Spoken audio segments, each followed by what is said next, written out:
This video is going to be a list, a short list, but a very important list on ways to not blow up a relationship with a beautiful Vietnamese girl. All right, let's get going. But first, here's my hotel in Ho Chi Minh. Definitely messy, but I'm just here for 4 or 5 nights. 1 bedroom, 2 beds, just me. Hoo. But very modern, very new. Now I'm paying $19 or $20 a night for this hotel, but this is an introductory price. I'm going to assume I got it on Expedia. Top floor of this building, which is the 24th floor. Massive, beautiful pool. All right, let's head outside, have a little Vietnamese breakfast, and let's go over these things.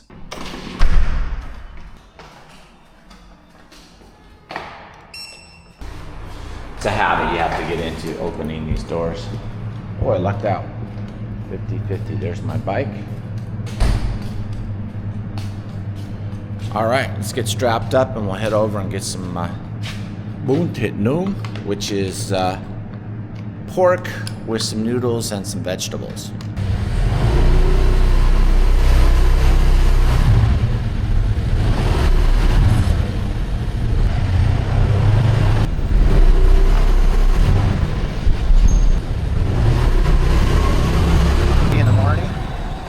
Across the street, there's some ladies exercising. So parking here is about $7-8 a month for your motorcycle.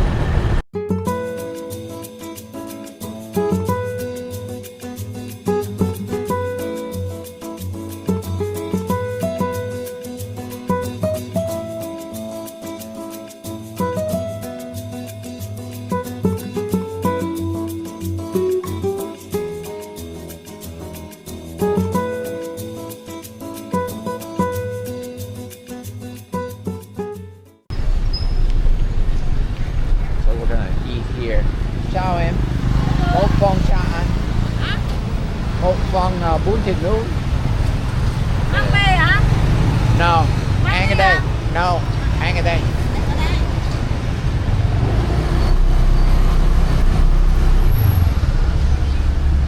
Ở đây được nhé.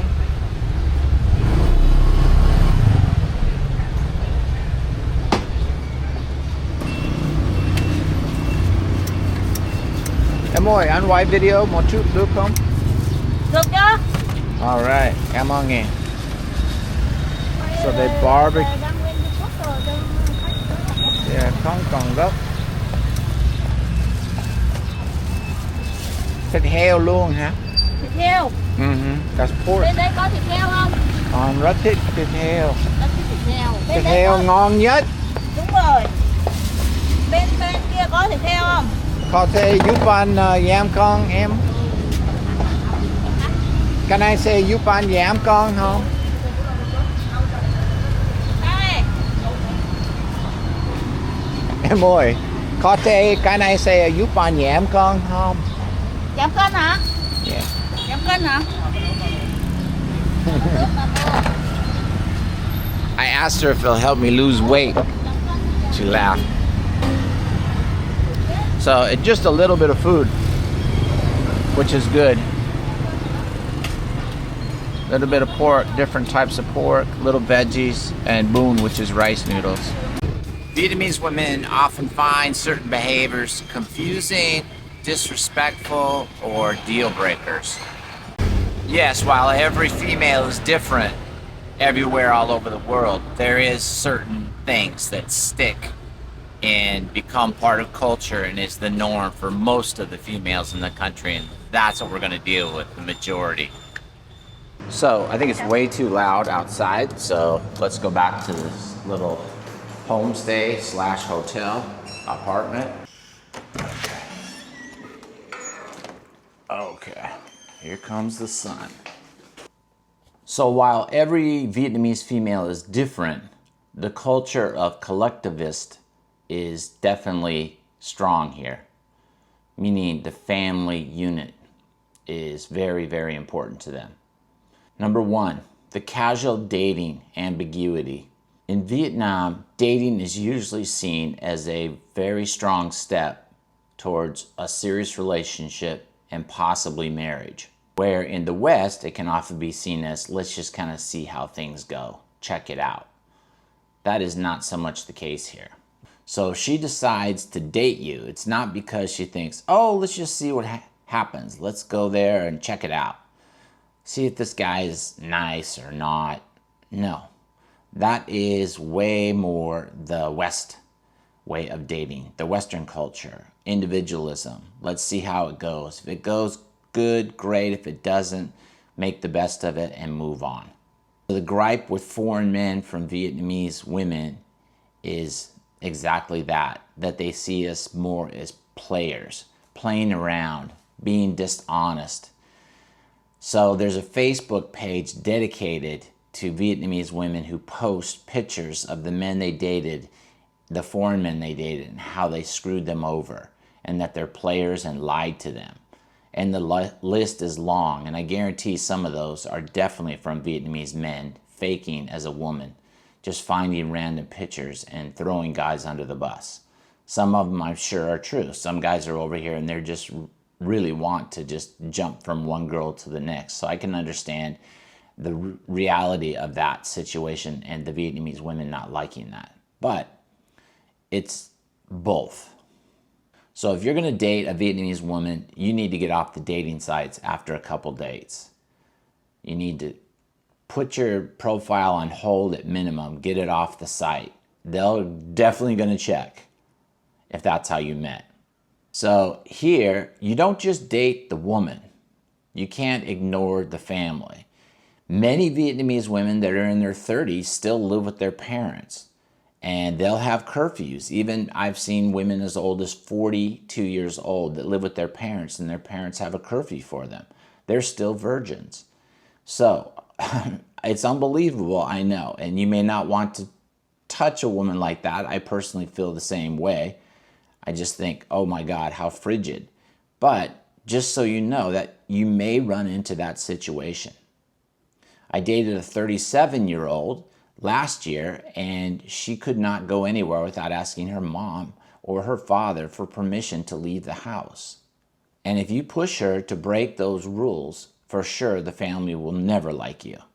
And avoiding the parents. When she invites you to meet the parents, that's a huge step. If you turn that down, like you're nervous and you're like, oh, I'm not ready for that yet, that's going to be a real negative. I'm not saying she's going to break up with you, but I'm definitely going to say that's going to be a weird thing for you to get over, because they want to see if you're serious. Now, if she invites you to meet her parents in the first month and you don't want to go, I totally agree with you. That's a bad sign, right? That's too aggressive. She has alternative motives if she is moving that quickly. That's not natural for them to invite you to meet their family that quickly. They want to vet you first. And at the end, we'll talk about tips that I'll tell you a couple tips at the end of this about how you can go to the family the first time and what you should do to have success with the family, especially the parents. Number 3, over-the-top public displays of affection. PDA. It's a very conservative society. I had mentioned earlier that most men still wear polo shirts when they go outside, even they work construction. It's just the way they dress, the way they look at life. You're not going to see Vietnamese people out there kissing. Yes, sometimes they hold hands, and that's about it. You rarely see a hug. And I've known many Vietnamese people that have grown up and their parents have never said one time to them that they love them or given them a hug, after they were maybe 6, 7 years old. So it's a totally different society in that public displays of affection. And if you start touching her too much in public, like putting your hand on her back, right, or holding her hand sometimes too soon in the relationship, she can feel really, really uncomfortable, and that can be a deal breaker. Next, financial stinginess. The 50-50 rule from the West, I understand why men do it. I think they're smart, the young men. Because the women today, they're complaining about equal pay. Okay, then you can go 50-50. I get it. But over here in Asia, that shit does not fly. Don't even come here if that's your attitude, because you're going to have no luck. That's not the way these women think. Even the ones that are more wild and young, you still need to pay for things. That's the way it goes here, 100%. So if you expect femininity in a woman, thin, you're going to be her protector, her provider, and she's going to listen to you and follow you, you've got to lead the way with the wallet too. You've got to pay for things in the beginning. I can't tell you how many Vietnamese women I've interviewed and talked to, and students that didn't want to be on camera that said, I just can't deal with the Western culture of the splitting the bill. Yeah, if you're coming over here and you're super broke, find a way to make money first and then date. Trust me, it'll be a way better experience over here. Number 5, loud or aggressive behavior. This can be a tough one if you lose your temper. Sometimes things get on your nerves when you're in a new culture and facing somebody cutting in line in front of you. I've had it a couple times where I've gotten mad, and I never started screaming or yelling, but it can get on your dang nerves sometimes, the way people drive when you're walking. So you just have to make sure that if you do get angry, don't raise your voice, don't make a scene. It's just considered very low class and embarrassing. Number 6, mansplaining. Basically what this means in this situation is that you come here and you start talking shit about Vietnam, the things they need to do, the things they need to change, what's wrong with the government, why do they do this, why do they do that. I think it's natural. We complain about our government in America all the time, but here it's just not something you'll hear Vietnamese people talk about. Number 1, it can get them thrown in jail. Number 2, they don't want to hear other people complaining about their country, right? I don't want to hear foreigners complaining about America either when they're living there. It's just the way I feel. So if it's an American, okay, I have at least some respect because they're American and they know the system well. I may not agree with them. I may think they're dumb as shit or they're young and dumb, which I think a lot of them are, which I was 100% the same way. I was young. I thought I knew what I was talking about in politics.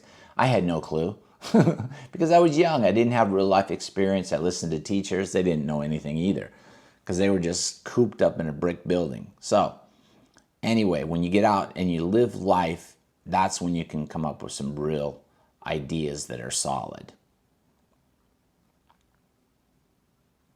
So just stay away from the complaining about Vietnam.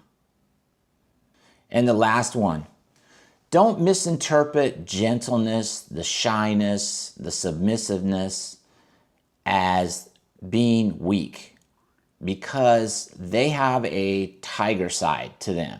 If they get angry, if they get mean, of course it's not physical, but they're not going to hit you usually, although some do. They can be tigers. And there's a lot of different words for Vietnamese women like that. And I've met one lately, and she had that personality, just way too strong for me. So I just stay away from that female. I will no longer pursue her to date her. But that is just something that can run in some of the females here. And you can definitely bring it out in them too. They can have a temper. Okay, the tips when you meet the Vietnamese family for the first time.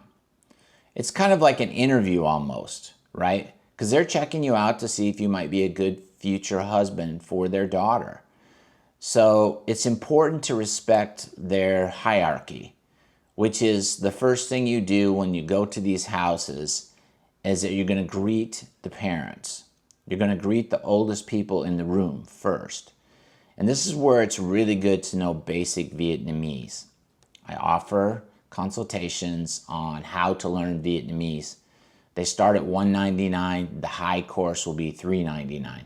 But it's going to help save you hundreds of hours of studying. But anyway, definitely want to know how to say the correct way to call the parents, the aunties, because a lot of times they're all going to be there to meet you.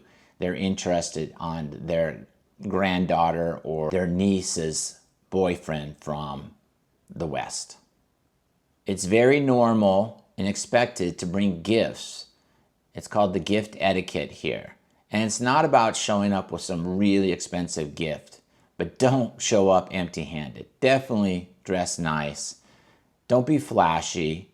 The best things you want to bring are like a really nice fruit basket, premium tea, a nice tin of biscuits or cakes from the Danish ones, very popular here, and a good cognac like a Hennessy Classic is very much appreciated if the father drinks, which most of them do. When you wrap the gifts up, if you do it, red or gold are considered lucky colors here. Avoid black and white. Those are colors associated with funerals. Always give and receive items with both hands. Now, you can do this out in public. Most people don't. But when it's something important, you want to use two hands to give to the parents and two hands to receive. When you're eating dinner, definitely wait for the older people to eat. And you can invite them to eat if you want. That might be a little tricky on the Vietnamese side to invite them, but definitely wait before they start eating. This will be very common. They're going to want to give you second servings. Just have a few bites no matter what. I don't care if you have to chew it, run to the bathroom real quick and spit it out. You have to just have a little bit of the second or it will be drama. I did not do this. This was a mistake I made. I was just full. I thought no big deal. But to them, it's a big deal. Now, is it silly? Yeah, honestly, it is silly. But they look at it like, oh, you don't like our food. So most Vietnamese people, even though they're so small, can eat so much food. It's bizarre. It's crazy. I've had some guys that were friends of mine in America, and they could eat like 2 or 3 times as much in one meal as I could. And they weighed probably 60, 70% of what I did. So they can eat a lot of food in one sitting. Okay, that's it for this video. Check out the Skool Group, the link down below in the description box. It's free. And if you're looking for a consultation, go ahead and join the Skool Group and you can message me there and I will give you my WhatsApp and we can connect there and go forward. If you're serious about moving to Vietnam, I can help you avoid a lot of hassles, troubles, and headaches with one consultation. Okay, I will see you guys in the next video. Peace out.